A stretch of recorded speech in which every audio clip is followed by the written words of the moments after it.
రక్షకుడును మన ప్రభునైన యేసుక్రీస్తు నామములో మీ అందరికీ హృదయపూర్వక వందనములు. ఈరోజు దేవుని వాగ్దానము 1 కొరింథీయుల పత్రిక 6వ అధ్యాయము 14వ వచనము.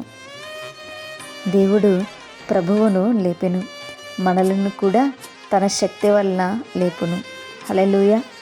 మరి యేసుక్రీస్తు వారు చనిపోవుట, మళ్ళీ ఆయన తిరిగి లేపబడుట మనందరికీ తెలిసినటువంటి విషయం కదండి. మన యొక్క పునాది దానిపైనే ఉంది. ఆయన మరణ పునరుద్ధానముల పైన మన యొక్క పునాది అనేది ఏర్పరచబడింది. మరి తండ్రి అయినటువంటి దేవుడు యేసుక్రీస్తు వారిని ఎలా అయితే మృతులలో నుండి మరి లేవనెత్తాడు, మరి ఎలాగైతే తను మరలా లేచినప్పటి నుంచి ఇప్పటి వరకు జీవించున్నాడో ఈ విషయం మనందరికీ తెలిసింది. మరి మానవుడమైనటువంటి మనము కూడా మరి చనిపోయిన తర్వాత మరి ఒకానొక దినమున తిరిగి లేస్తాము అనేటువంటి విషయము దేవుడు ఇక్కడ మనకి తెలియచేస్తూ ఉన్నాడు. మరి నిజమే, ప్రతి ఒక్క మానవుడు కూడా అలా చనిపోయినప్పటికీ కూడా మరి ఒకానొక దినాన్న తిరిగి లేవాల్సినటువంటి స్థితి. ఎందుకు అనంటే మరి దేవుడు మరి తన యొద్దకు తన బిడ్డల్ని చేర్చుకోవాలని ఆశపడుతున్నాడు కనుక, మరి తీర్పు తీర్చేటువంటి అవకాశం ఉంటుంది కనుక, మరి ఆ తీర్పు దినాన్న దేవుడు తన యొక్క బిడ్డలందరినీ కూడా ఆయన తిరిగి లేపేటువంటి దేవుడు. అది ఎలా జరుగుతుంది అన్నది ఆయన చేతిలో ఉన్నది. కానీ మరి ఇదైతే నిజమని దేవుని యొక్క వాక్య భాగం చదివిస్తుంది. ఎందుకంటే యేసుక్రీస్తు వారు ఎలా అయితే లేచారో మరి ప్రతి ఒక్క మనిషి కూడా లేవాల్సినటువంటి ఆవశ్యకత ఉంది. మరి దేవునికి ఇష్టమైనటువంటి వారు, దేవునికి మరి వ్యతిరేకంగా కాకుండా దేవుని యొక్క మాటలు దేవుని చిత్తానుసారంగా బ్రతికినటువంటి వారు నిత్య జీవానికి, మరి అదేవిధంగా దేవునికి వ్యతిరేకంగా జీవించినటువంటి వారు మరి నిత్య నరకాగ్నికి వెళ్ళవలసినటువంటి ఆవశ్యకత ఏర్పడుతుంది. మరి ఎలా లేపుతారు అని ఆలోచించకుండా దేవుడు లేపుతాడు అనేటువంటి విషయము మనం జ్ఞాపకం చేసుకోవాలి. మరి ఏ విధంగా అయితే యేసుక్రీస్తు వారిని తండ్రి అయినటువంటి దేవుడు లేపడం, మనల్ని కూడా అట్టి రీతిగానే ఆయన లేపడానికి ఇష్టపడుతున్నటువంటి దేవుడు. ఆయన శక్తివంతుడు కనుక ఆ శక్తి చేతనే మనల్ని లేపుతాడు.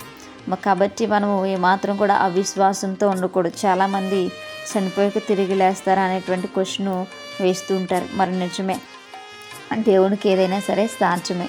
ఆయన తిరిగి లేపేటువంటి దేవుడు. మరి కాబట్టి మనం ఈ లోకంలో జీవిస్తున్నప్పుడు చాలా జాగ్రత్తగా, చాలా భద్రంగా మనం జీవించాలని దేవుని యొక్క వాక్య భాగం చదివిస్తుంది. మరొకసారి దేవుడు తన యొక్క పునరుద్ధానం కొరకు మనల్ని హెచ్చరిస్తూ ఉన్నాడు. మరి ఆయన పునరుద్ధానుడైనటువంటి దేవుడు అనేటువంటి విషయం మనకి జ్ఞాపకం చేస్తున్నాడు. మనకి కూడా పునరుద్ధానం ఉన్నది అనేటువంటి విషయాన్ని దేవుడు మనకి జ్ఞాపకం చేస్తూ ఉన్నాడు. కాబట్టి మనం వీటి యందు విశ్వాసం ఉంచేటువంటి వారముగా మనం ఉండాలి. ఎందుకు అనంటే మరి విశ్వాసం లేకపోతే మనము నరకానికి వెళ్ళిపోతాం. కాబట్టి విశ్వాసం కలిగి జీవించేటువంటి వారముగా మనం ఉండాలని దేవుని యొక్క వాక్య భాగం చదివిస్తుంది. మనం దేవుని యొక్క మరణంలో కనుక పాలు పంపులు పొందినట్లయితే దేవుని యొక్క పునరుద్ధానంలో కూడా పాలు పంపులు పొందుతాం. ఆయనతో కనుక మనం పాతి పెట్టబడినటువంటి వారమైతే ఈరోజు ఆయనతో కూడా లేపబడి ఆయనతో జీవిస్తున్నటువంటి వారముగా మనం ఉంటాం. మరి రేపొద్దున మన శరీరము మనం చనిపోయిన తర్వాత పూడ్చిపడుతుంది. ఆ తర్వాత కూడా మన శరీరం లేపబడాలి అని అంటే ఈ జీవిత కాలంలో మనం దేవుని యందు విశ్వాసం ఉంచి మరి దేవుని యొక్క మరణ పునరుద్ధానాల్లో పాలు పంపులు అయినప్పుడు మాత్రమే అది తర్వాత లేపబడుతూ ఉంటుంది. మహిమా శరీరము అనుగ్రహించబడుతుంది. కాబట్టి ఆ విషయాలని జ్ఞాపకం ఉంచుకుంటూ ఎల్లప్పుడూ దేవునితో సహవాసం కలిగి జీవించుతాం. అటువంటి కృప దేవుడు మనందరికీ కూడా దయచేయను గాక. ప్రార్థించుకుందాం. పరిశుద్ధుడ, మహాగణుడ, గొప్పవాడ యేసయ్యా మీకు వందనాలు. సర్వోన్నతుడా మీకు స్తోత్రాలు ప్రభా. యుగయుగములను పరిపాలించేవాడ మీకు వందనాలు మేము చెల్లించుకుంటాం. ఆయా మా ప్రార్థనలు ఆలకించండి, అంగీకరించండి.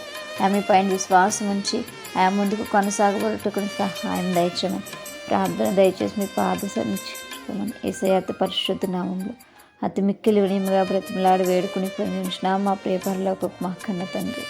ఆమేన్. Praise the Lord everyone. May God bless.